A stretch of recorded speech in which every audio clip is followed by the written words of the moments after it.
On this edition of Good Day DePaul, a new initiative by the White House to combat sexual assault on college campuses.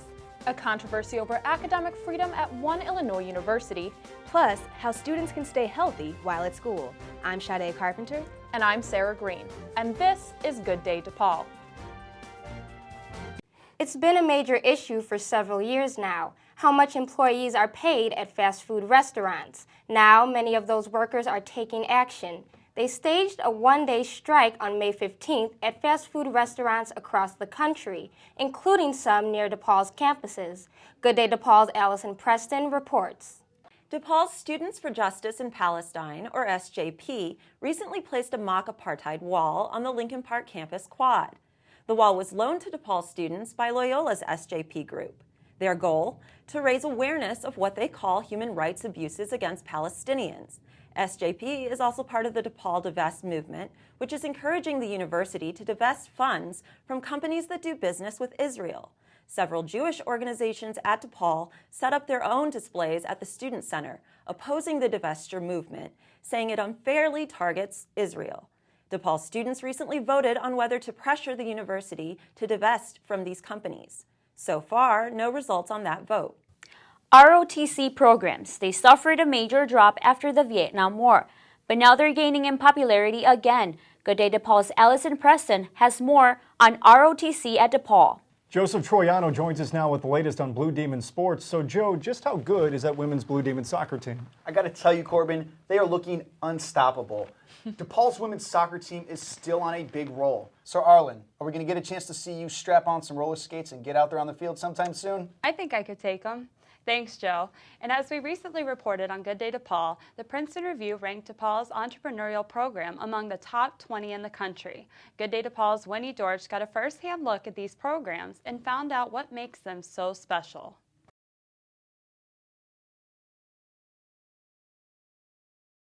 On this edition of Good Day DePaul, Divvy suppliers file for bankruptcy. What does this mean for bikers at DePaul? Medical marijuana is now legal in Illinois. DePaul reacts. And a look at how the university celebrated Martin Luther King Day. I'm Nicole Suarez. And I'm Kip Burrows, and this is Good Day DePaul.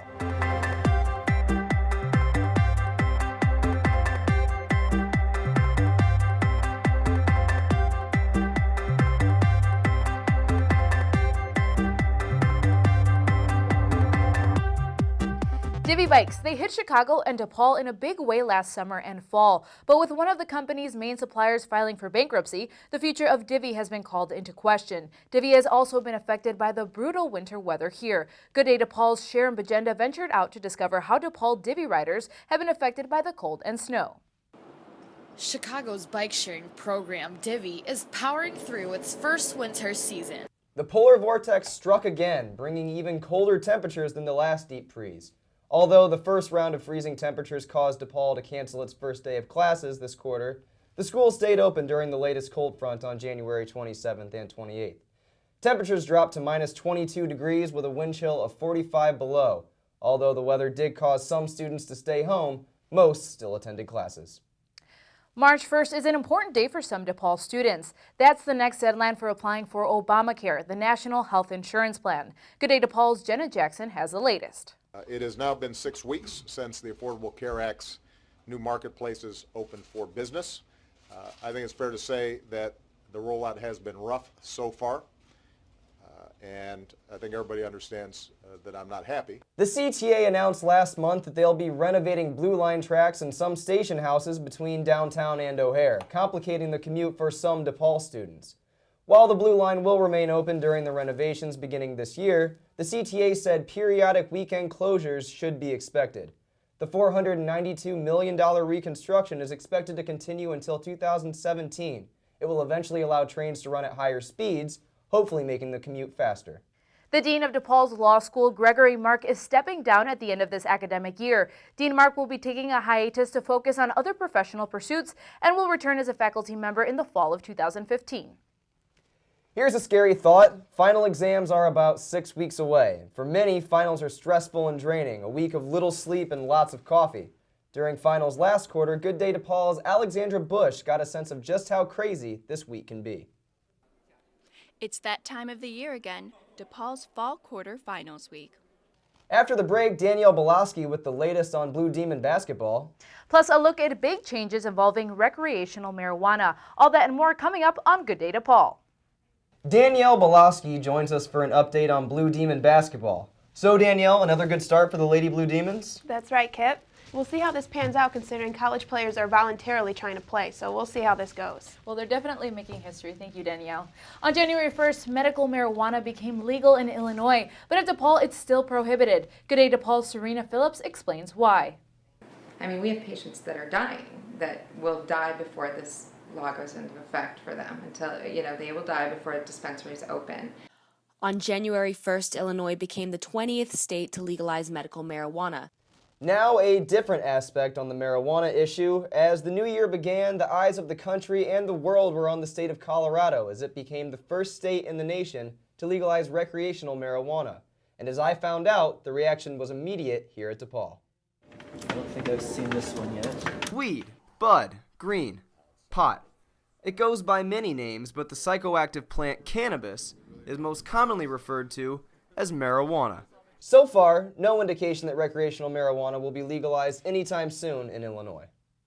Sears' flagship store on State Street will be closing its doors for good this coming April. After years of declining sales and a disappointing holiday season, the iconic retailer has decided to cut its losses at its Loop location near the DePaul downtown campus. The Chicago Public Schools will be moving their new headquarters into the building after the store closes this spring. Coming up, the latest on electronic cigarettes in Chicago. And Syrian students in Chicago going to college and escaping war. All that and more coming up on Good Day DePaul. Dr. Martin Luther King Jr. He was assassinated 46 years ago, yet his memory and legacy are as powerful today as ever. Recently, DePaul held a week of activities celebrating Dr. King's achievements. Good Day DePaul's Agechi Emechebo was there. This is the day. This is the day. The Chicago City Council has passed a new ordinance banning electronic cigarettes in indoor public spaces. E-cigarettes have been prohibited on DePaul's campus since 2011. The new regulations will prevent smokers from using these devices in restaurants and bars, and it will also require retailers to stock e-cigarettes behind the counters to prevent underage smoking. Overseas in Syria, the civil war has taken an enormous toll throughout that country, and now some of those affected are attending colleges in Chicago, including DePaul. Good Day DePaul's Allison Preston has their story. It's been 2 years of conflict, destruction, and loss for Syrians, and peace still seems out of reach. 20-year-old Chicago native Chancellor Bennett, more commonly known as Chance the Rapper, played a sold-out show exclusive to DePaul students. Good Day DePaul's Delaney Lux was there. The room was packed, the lights were dim, and the excitement was tangible as Chance the Rapper burst onto stage. That's all for this edition of Good Day DePaul. Be sure to check out our Facebook page or find us on our Vimeo channel at Good Day DePaul. You can also keep updated by following us on Twitter at Good Day DePaul. Thanks for joining us. I'm Kip Burrows. And I'm Nicole Suarez. Have a good day, DePaul.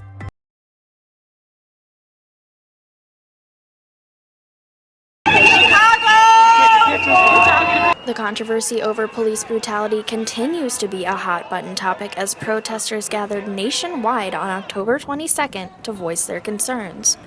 Protests have sprung up around the country in the wake of the shooting of Michael Brown in Ferguson, Missouri this past summer. Hundreds gathered today in Daley Plaza in order to bring awareness to police brutality and wrongful imprisonment. On October 22nd, we wear black to fight back and say no more stolen lives. As minorities, we are under attack for no just reason. No more!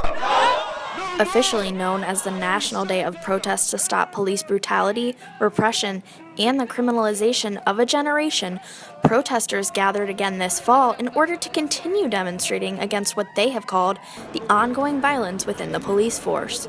The rally, organized by the Stop Mass Incarceration Network, caused many Chicagoans to voice their displeasure, not only with the Chicago Police Department, but also with Superintendent of the department, Gary McCarthy.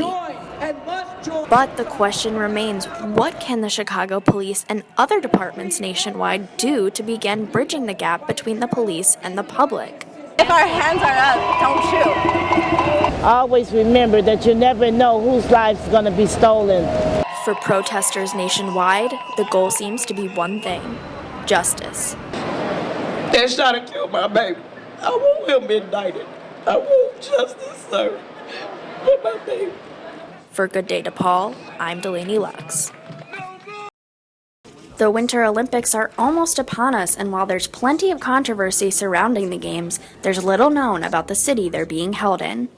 When Dutch photographer Rob Hornstra and journalist Arnold van Bruggen heard about the Olympics coming to the subtropical city of Sochi, they immediately packed their bags and began the journey to uncover the mysteries of this faraway city.